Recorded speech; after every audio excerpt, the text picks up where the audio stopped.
most exotic cities. From Paris, London, Shanghai, New York. Stories of the people who give these cities life on Starboard Today.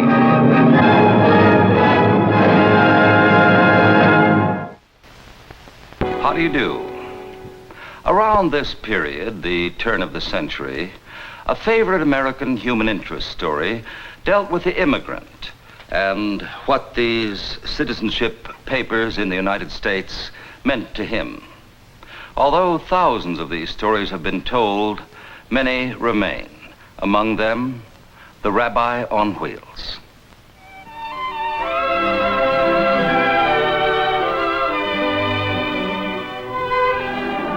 The national election campaign of 1912 was one of the most exciting in our country's history.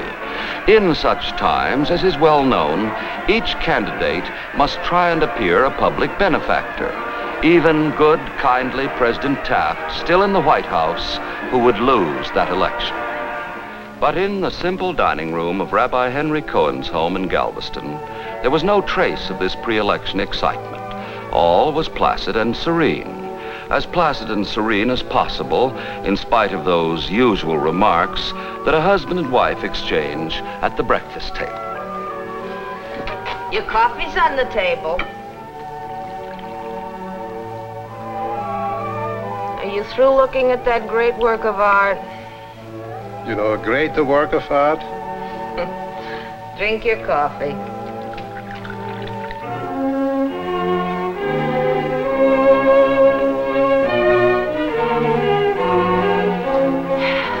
Where are you off to today? The usual.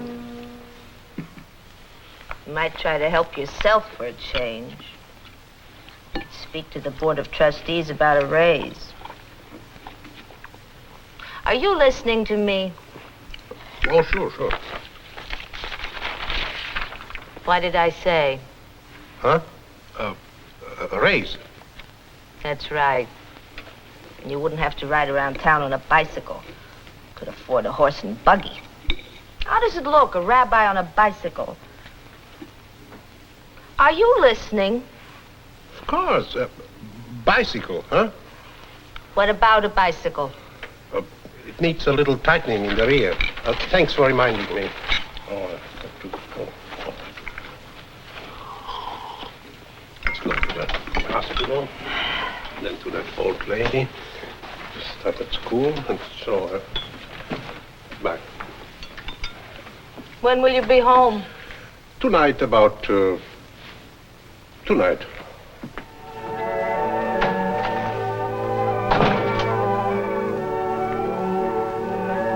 The man they called the Rabbi on Wheels made his daily rounds, another kind of benefactor who enjoyed seeking grief and trouble instead of waiting for it to come to him. Waving in return to the greetings from many friends, made over many days of similar rounds, until he came to the Galveston jail to try again to aid and comfort a man named Josef Demchuk. Don't give up hope, Demchuk. This is a wonderful country. Don't I know it's a wonderful country? That's why I'm in jail, because it's a wonderful country. It's nothing to joke about. Who is joking? Rabbi Cohen. 3 years I live in Galveston. I have a job, a good job. Nobody bothers me. So I decided to become a citizen. So they throw me in jail. It was not done for that reason. No? Should I have lied to them? Is that the way to start out as a citizen? No, you were right telling the truth. Yeah, I was right. So now I'll never be a citizen. I won't even be Demchuk. Rabbi, you know what I'll be? Dead, that's what I'll be. You exaggerate. Exaggerate? How can I exaggerate a thing like this? There's no such a thing as being slightly dead or a whole lot dead. When you're dead, you're dead. And if they'll send me back to Russia, I'll be a whole lot dead. They won't send you back to Russia. Matters are handled differently in this country. It's easy for you to talk. Look, I know the local immigration officer. He's a personal friend of mine. His name is Parker Murphy. Murphy? A friend of yours? I'm telling you, it's a wonderful country.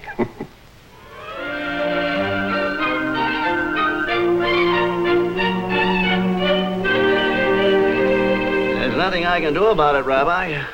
Josef Demchuk jumped ship. He entered the country illegally. Matter's out of my hands. So for telling the truth, you condemn a man to death. Death? What is all this talk about death? We're simply deporting the man. To Russia? That's where he came from, and he has no passport. Besides, I understood he was a Bolshevik. A starving man is so easily used. It didn't take him long to find out the truth about the Bolsheviks. He wanted to leave, but unfortunately it's not a chess club where you just can resign. I'm sorry, Rabbi, but I'm just a local official. I'm not the Secretary of Commerce. Secretary of Commerce and Labor, Charles Nagel. Oh, you know him? Well, I read the paper. Can he help? Can he help, Rabbi? He's in Washington. That's a long way from here. Oh, I can write him for an appointment. But he won't answer you. He's a very, very busy man. He's a servant of the people. Of all the people. He can't waste time on, well, on cranks, huh? I wasn't going to say so, Rabbi. Mr. Murphy, I would like to ask you for a favor. Should I get an appointment with Mr. Nagel, I would like you to release Demchuk in my custody. Rabbi, have you gone crazy? Look, Mr. Murphy, we worked together for about 10 years. How many homeless people, refugees, and victims of pogroms did I bring to this country? Well, I stopped counting at 7,000. You see, and I got them all jobs as I promised. In the city and farms, I put them in homes, and there was never any trouble, huh? No, Rabbi, you know your job. So why don't you trust me? I think I deserve it. Rabbi, this is a lot of talk about nothing. You won't get an appointment. And if I do? You won't. If I do? If you do. All right, if you do, you can take Demchuk along for 1 month, no more. His deportation date is set at 6 weeks from today. Thank you. Good luck, Rabbi. But it can happen. Well, in America, anything can happen.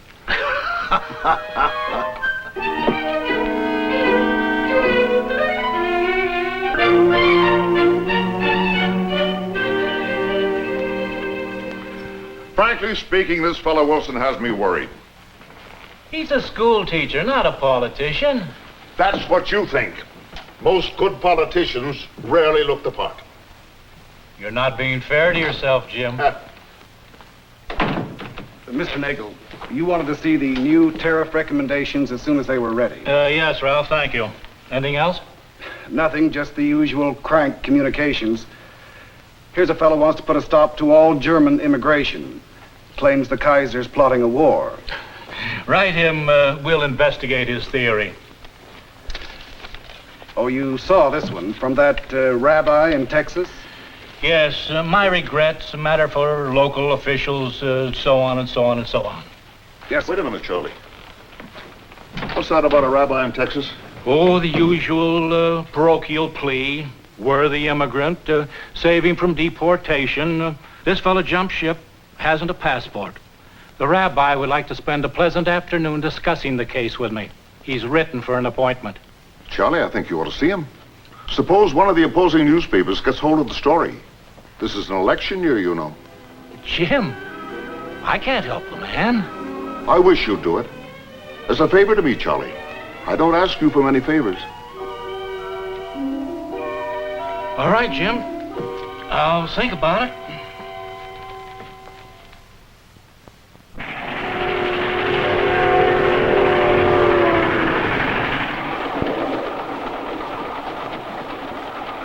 Look at that. Isn't it beautiful? Don't you want to sit next to the window? No. You don't know what you're missing. It's a wonderful country. You don't agree with me, huh? What difference does it make? The more wonderful it is, the sorrier I am to go. But you are not going anyplace except to Washington and back to Texas again. And then to a firing squad. You should have been a nightingale, singing always the same happy song. Oh, what have I got to sing about? My heartburn? Want bicarbonate? No, it won't help. Demchuk, don't you understand? I have an appointment with the Secretary of Labor and Commerce. He's a busy man. He wouldn't waste his time. You're a citizen. You vote. My vote wouldn't carry the state of Texas. You have a congregation. I don't tell them how to vote. You should understand one thing. This country would never send a man back to his homeland to die. Then why are they doing it? They're not doing it. Here is a miscarriage of justice which has to be corrected, and it will be corrected. It's only a question of starting the wheels turning. Wheels, and more wheels. It's making me dizzy. You'll get used to it. I might go crazy. I might even run away. It wouldn't be so good. Tell me, Rabbi, what would you do if I ran away? Where would you run? Back to Russia? Go.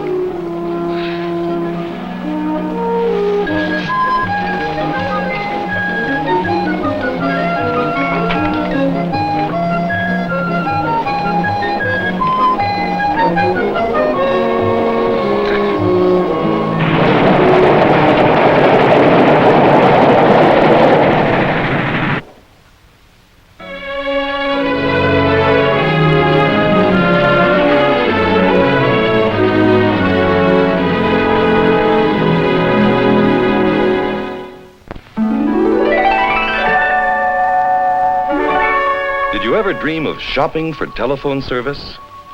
The way you shop for other things? To pick and choose and hunt for bargains? Well, now, my lady, your dreams come true. Let's hurry into the telephone store. Telephones in exciting colors to accent the decor of any room in your dream house. A bright red telephone for your dining area. Another, in ivory, for a lady's dream kitchen. A lovely beige phone beside her bed. Telephones. Who ever dreamed of such beautiful phones? Smart and modern and oh so useful. And telephone accessories, too. The very latest. The dial light telephone. Lights up when you lift up. So handy when you call at night. A telephone that speaks louder or softer. Telephone cords that stretch. Telephones ringing with chimes. Telephones for small spaces. Telephones living on walls. Telephones, perfect dream telephones, bargains in telephones. Take them all home from the telephone store. Was it but a dream? No, not at all. Your telephone company business office will show you them all. And for colorful modern service throughout all your homes, think of, dream of, get these new color phones.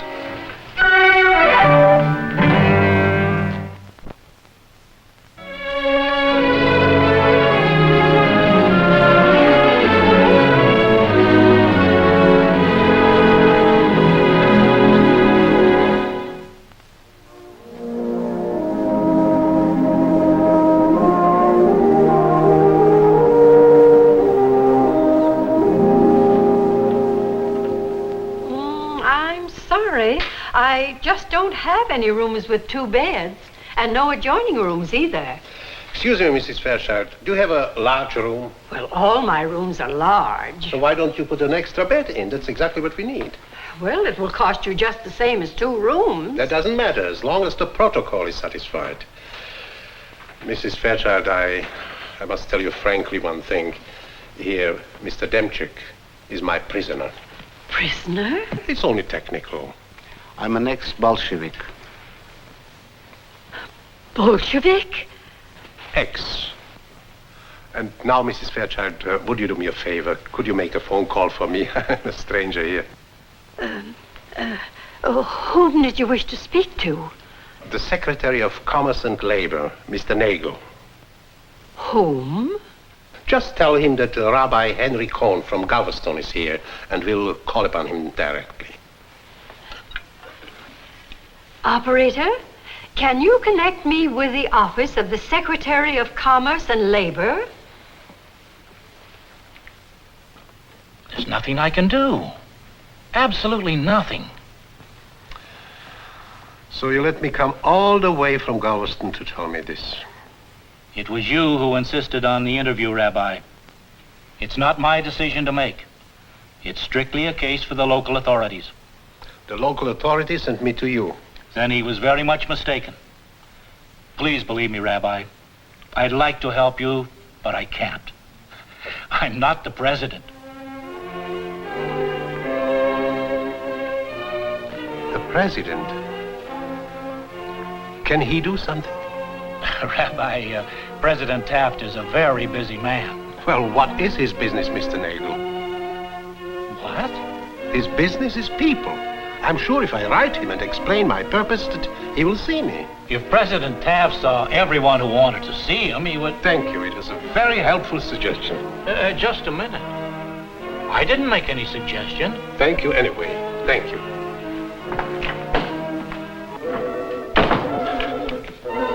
Get me the White House. The president. Oh, good afternoon, Rabbi. Good afternoon, Mrs. Fairchild. Good afternoon. Please, do you have some writing paper? Oh, yes, right there in that desk. Thank you.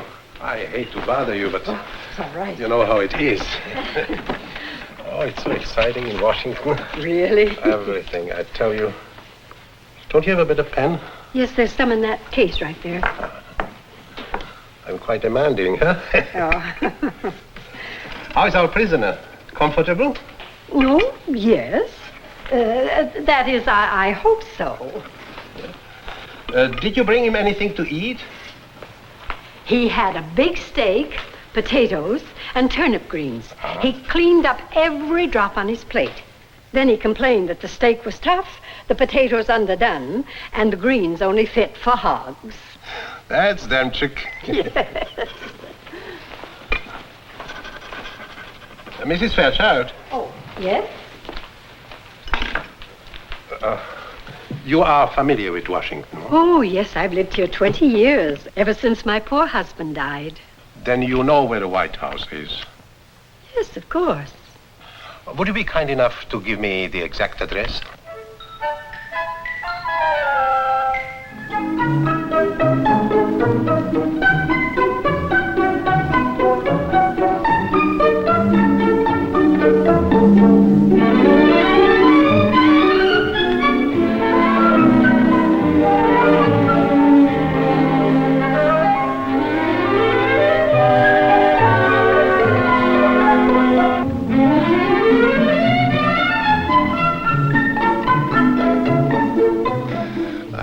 So exciting. Every American should come to Washington to see it. Rabbi Cohen, I am not an American. You will be. Don't talk so much. Oh, Rabbi Cohen, it's here. It's come. And on White House stationery. Well, of course. What other kind of stationery?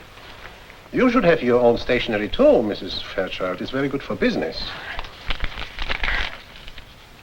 Oh, excuse me. Oh, the president denied my request. He can't see me this afternoon. Mm-hmm. What did I tell you?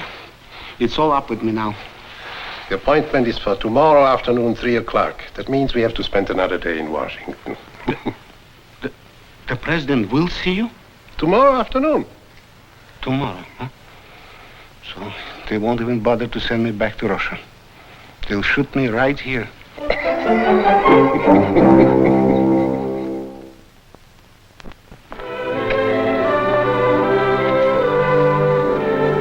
I'm sorry, Demchuk, but I can't take you with me. I'm not sorry. Presidents and czars make me nervous. Don't talk like a fool. How else should I talk? Well, what is it now? Those soldiers. They're only guards. Suppose they question me. For what? For anything. For hanging around here. So tell them the truth. The truth. I'm an old Bolshevik. I'm under arrest. I'm out of jail. I'm ordered to be deported, and I'm spending time of day in front of the White House. You don't have to tell them all the details. Just tell them that you are waiting for a friend who happens to have an appointment with the president. Just like that? Of course. Look, Demchuk, this is not Russia. Well, you know better. You know better. So, aren't you going to wish me good luck? Rabbi, I am the one who needs the luck. All right. So good luck.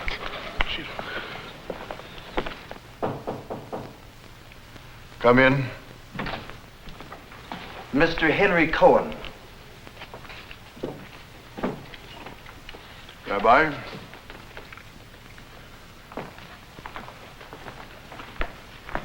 Mr. President. Won't you please sit down? Thank you.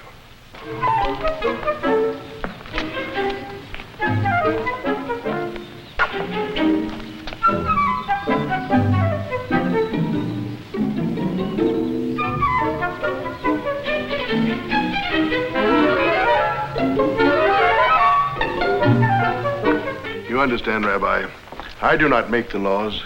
It is my job merely to execute them. I know, Mr. President. The legislative branch makes the laws, and the judiciary interprets them. Quite, to be sure. I remember it from the times when I studied to become a citizen. You've done very well, Rabbi. But to get to the point, I'm afraid I'm not going to be able to do anything for your friend. I can't believe it. Mr. President, I can't believe that you would send a man to die. We have laws, Rabbi. Sometimes they work a hardship on certain people. But if we break them, we tend to undo the good they perform in countless other cases. But Demchuk only wanted to become a citizen. That's how the whole thing started. I understand. And if it's any consolation to you, you've done everything that could be done. Let me say how much I admire your efforts on behalf of a fellow countryman. Countryman? Oh, no, Mr. President. Demchuk is not a countryman of mine. He comes from Russia. I come from a place as dark as that, but far, far away. I come from South Africa. Well, I didn't know. Naturally, I assumed it. Well, in that case, allow me to amend my statement. Let me express my admiration for your efforts to help a member of your congregation. My congregation? Oh, no, Mr. President. Demchuk is not a member of my congregation. He's a solid, God-fearing man, but he happens to belong to the Russian Orthodox Church. You mean he's not of your faith? No. Well, I don't understand. What motive could you have in coming so far and giving so much of your time to help him? What motive does a human being need to help another, unless it's understanding? I, too, come from a country where freedom didn't exist. I, too, longed to become a citizen of the United States.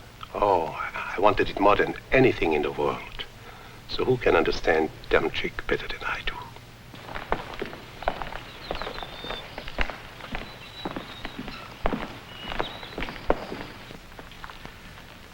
Rabbi, those of us who are born in this country tend to take our privileges and our freedom for granted. We lose sight of the inestimable boon God has seen fit to bestow upon us. We sometimes tend to forget how deeply the love of liberty is implanted in the bosom of men, and how much they'll endure to attain this liberty. You've taught me a great lesson, Rabbi. You've reminded me of something that no American should ever forget. I'm deeply grateful.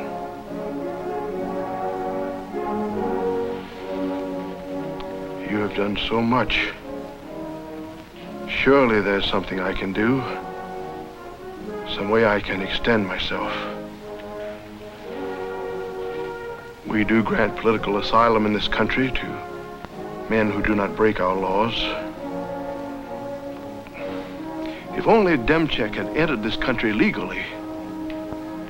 You mean, Mr. President, there might be a chance? I'm not sure.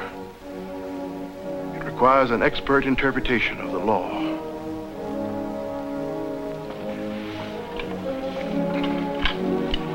Get me the Supreme Court building.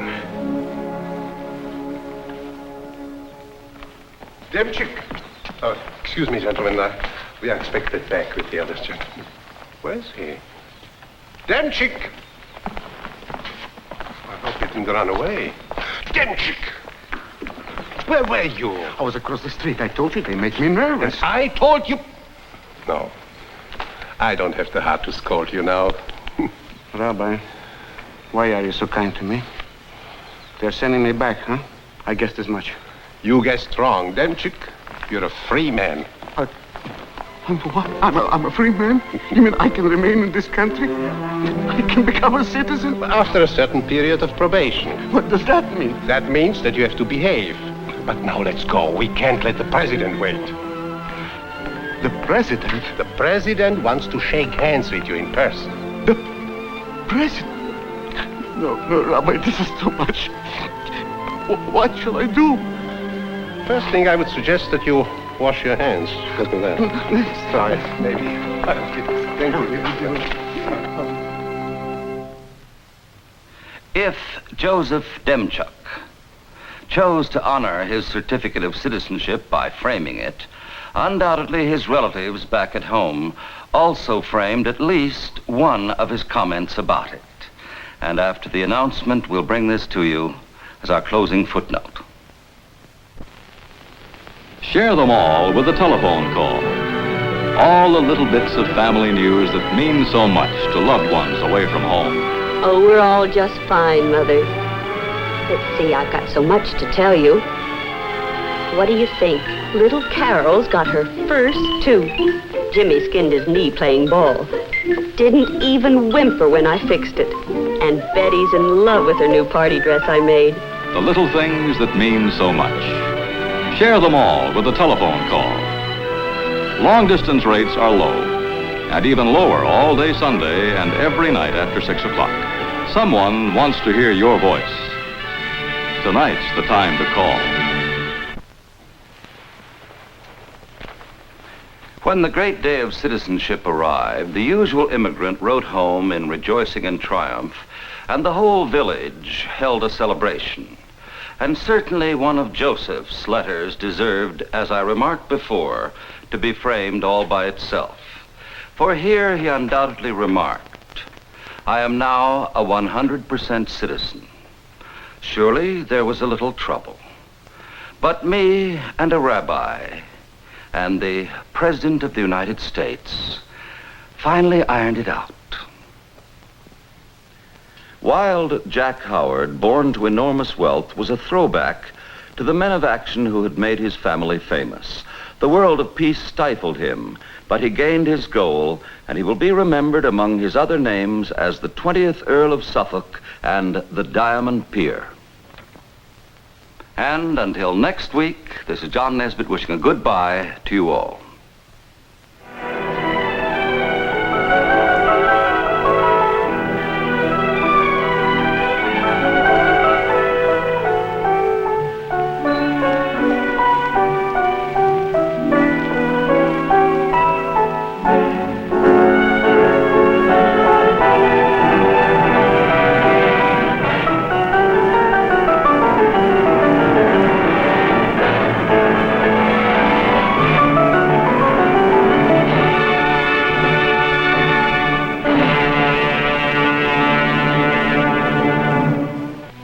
Join us for Telephone Time next week. Until then, we remain sincerely yours, the Bell Telephone System.